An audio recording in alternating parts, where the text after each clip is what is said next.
Hello, everybody. My name is Graham Elwood, and you are watching The Political Vigilante. More collared shirts, huh? I'm a real news channel. I have collared shirts. This makes me special and real and important. I'm not in a one-bedroom apartment that has nothing but Batman memorabilia and surfboards. Ooh, oh no, I'm not a real journalist.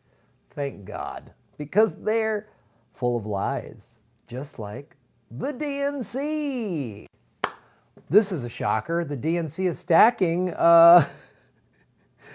the nominations with anti-Bernie Sanders people. This is unbelievable. Tom Perez, boy, he's great. He's fantastic. He's just fantastic. These are the list of liars. Chair Perez's nominations for the standing committees. Barney Frank is on there. Oh, look at this, some fantastic people. All right. And, oh, wait a minute. John Podesta? His name is on there? Weird. We know we can trust him, right? That's why there's all those emails on WikiLeaks showing how much we can trust him. Alex Padilla. Oh yeah, this is just a a cavalcade of fantastic folks. It's a who's who of people against progressive agenda. DNC Perez under fire for convention committee. Right?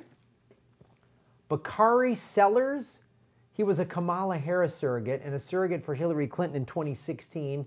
He has disingenuously insisted Bernie has a long way to go with black voters despite contrary polling. I don't have a problem with Bernie getting in the race. When is he getting out is probably a better question. He said that a year ago. Oh, that's right. Kamala dropped out. Black and Latino voters are overwhelmingly for Bernie because he's for workers' rights. He's for Medicare for all. He's for $15 an hour. Hillary Clinton voted against a $12 an hour when she was on the board at Walmart. She voted down $12 an hour. They wanted to go up from 10 to 12 at Walmart, one of the biggest employers in America. She voted against giving Walmart employees a raise. This is who he is. Openly anti-Bernie Sanders. Bakari Sellers, where is he? Let's find it. Oh, Heidi Heitkamp. Oh, man. Heidi Heitkamp.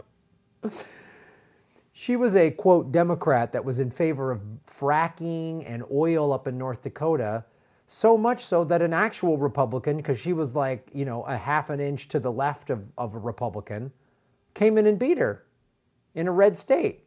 Because people were like, well, if we're going to have a Republican, why don't we have an actual Republican rather than a Republican light? It's unbelievable, man. There he is, Bakari Sellers. Unbelievable, this list. It's unbelievable that it's crazy. It's so flagrant. It's such an obvious lie, but they know the media will go along with it. And they'll smear Bernie. So what else is Bakari Sellers other than being openly against Bernie Sanders? Oh, he's with AIPAC. Wow. Sellers selected for AIPAC council. So we know he's in the business for big business. And for AIPAC. So now the minute you're critical of AIPAC, of course, you're immediately called anti-Semitic, right? AIPAC is a lobbying group for a foreign country. And the pro-AIPAC people would say, oh, well, hey, they're just a country that, you know, is an ally of America, and they're just trying to get their interests done. This is corrupt. If we're going to call it the corruption, so Russia buys $100,000 in Facebook ads? And that's a crazy crime, a hacking of our elections. These guys AIPAC just blatantly buys it.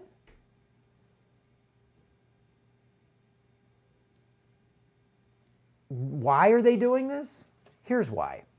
Sanders, 78, leads the field in Iowa with 25% support, according to Real Clear Politics average in polls, followed by former Vice President Joe Biden with 22.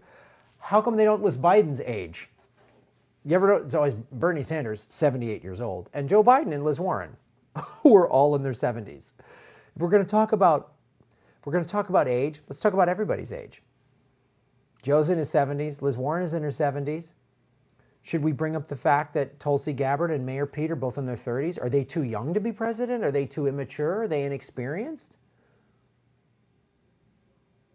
If he was 78 and everybody else was like in their 50s or younger, then I could get that. But there's 3 people in their 70s.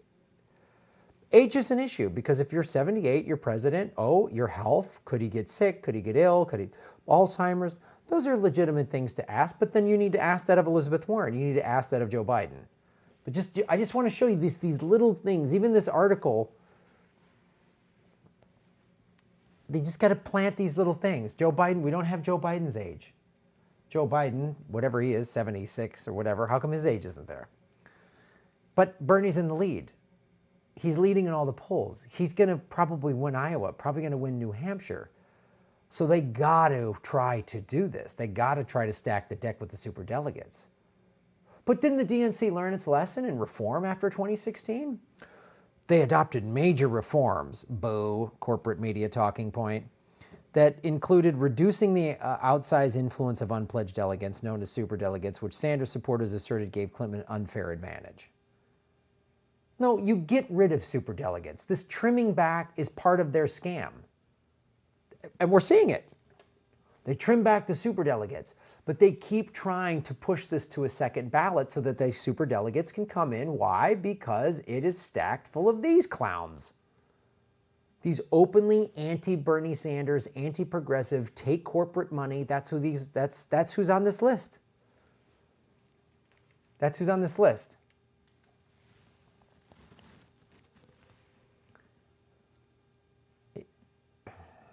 And this article it's from the Washington Examiner, is trying to be fair, but it mainly just like is pointing out just to the facts. Oh, he said this and she said that. They're doing that thing. They're not saying this is awful. They're saying people in the Sanders campaign are saying this is awful. That's what they're saying. But here's what Nina Turner said. The DNC should be ashamed of itself because it really is a slap in the face to folks who are asking for reform. And if the DNC believes that it's going to get away with it in 2020, what it did in 2016, it has another thing coming. Ooh, well, here's what she actually said on Status Coup with Jordan Chariton. Jordan, who's been on the show, Status Coup. If you don't watch it, I suggest that you do. It is great independent journalism. And, Jordan made a name for himself covering the Flint water situation, and still contaminated, by the way. Still contaminated.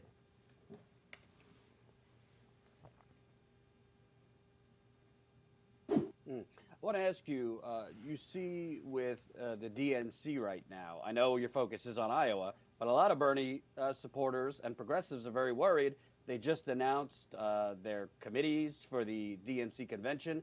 And frankly, I mean, it's a Hall of Fame list of lobbyists, Wall Street consultants. You got John Podesta, Barney Frank, a lot of people that are on the record publicly that they think Bernie Sanders is, a threat to humanity, basically.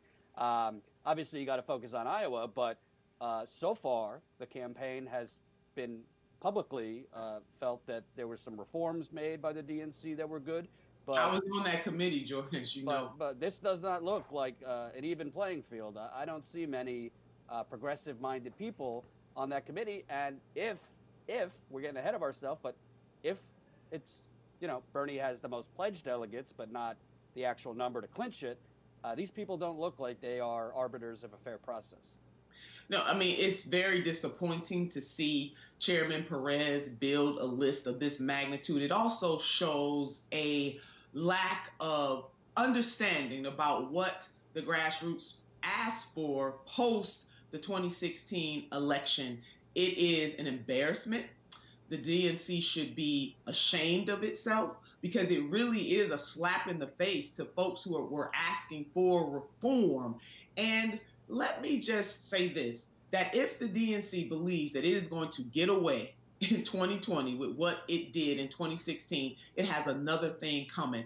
And it also hurts the Democratic Party itself, a party that should be big tent, a party that should be bringing in new people, i.e., young people, i.e., independents. In order to do that, you have to show that you've learned lessons. In order to do that, you have to be transparent. In order to do that, you have to pull different voices in. And this list that was just released shows very clearly that their arrogance is going to be their downfall. Hope you enjoyed that last video. Hop on over to statuscoup.com where you can sign up for our email list and become a member for as low as $5 to $10 a month. Membership is how we grow. That's statuscoup.com/join. And remember, join our email list so we can grow the revolution with you. Well, this is what it's really about. Team Buttigieg aggressively courts superdelegates in prep for a contested convention. This is back in August. I got crazy respect for Nina Turner. I've never met the woman personally, but I hope Bernie picks her as his VP and Tulsi Gabbard as Secretary of State because I think Nina's fantastic. I think Nina is fantastic. And I hope that Nina and Bernie and that campaign are ready to like go to battle with the DNC because the DNC is stacking it up to cheat. This is it. That's why they keep pushing Buttigieg and Klobuchar and you know, Warren's accusing Bernie of saying women can't be president, which we all know was a complete lie.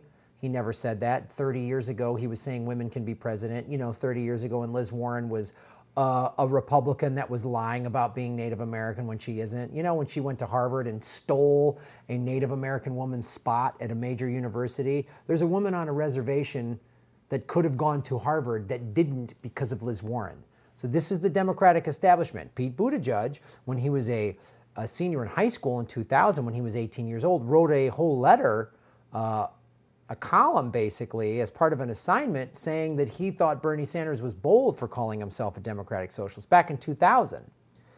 And then Buttigieg went, oh, and Bernie Sanders, it's, you know, sticking to his convictions doesn't pay very well, so I'm going to become an intelligence officer and I'm going to work for a consulting company that took away union jobs from the post office, and that's who Buttigieg is. That's who the corporate Democrats are. This is the Democratic establishment.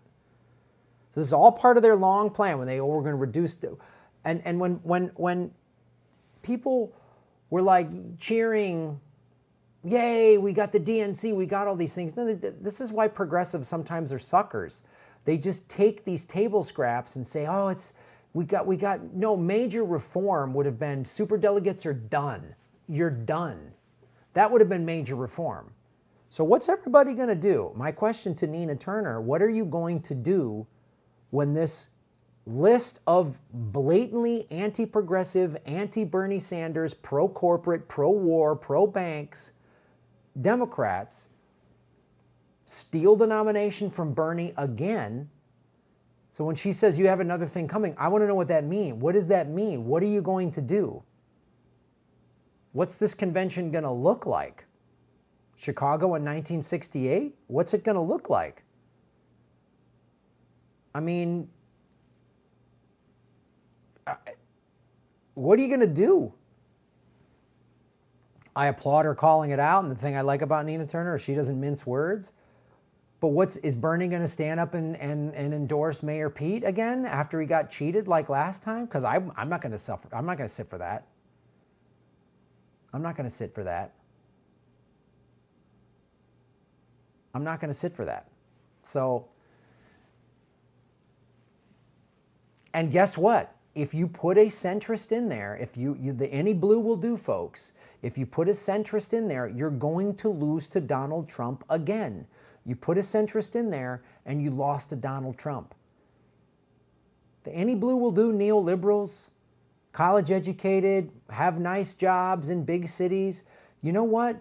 You've never been to the middle of the country the way I have. And in states like West Virginia that voted for Bernie but then voted for Trump, West Virginia was one of the many states that voted for Bernie, but the superdelegates gave them to Hillary. which told people this whole thing's a scam. You know what West Virginia ended up doing in the general election? They voted for Donald Trump. Because Hillary Clinton was a centrist. And people in West Virginia and other parts of the country, they didn't forget NAFTA. They didn't forget it. NAFTA doesn't affect you if you had a college degree. Doesn't affect you. If you had a manufacturing job, you've been hurting, and you've been hurting since the 90s. So, what are you going to do, DNC? What are you going to do, Nina Turner? I mean, what are you going to do? What's going to happen? I will not vote for Mayor Pete or lying, untrustworthy Liz Warren. I will not vote for warmongering creep, paid his son $50,000 a month in a Ukrainian scam, just as guilty and as corrupt as Trump. Trump is filthy and corrupt, so is Biden. I will not vote for anybody that Obama endorses.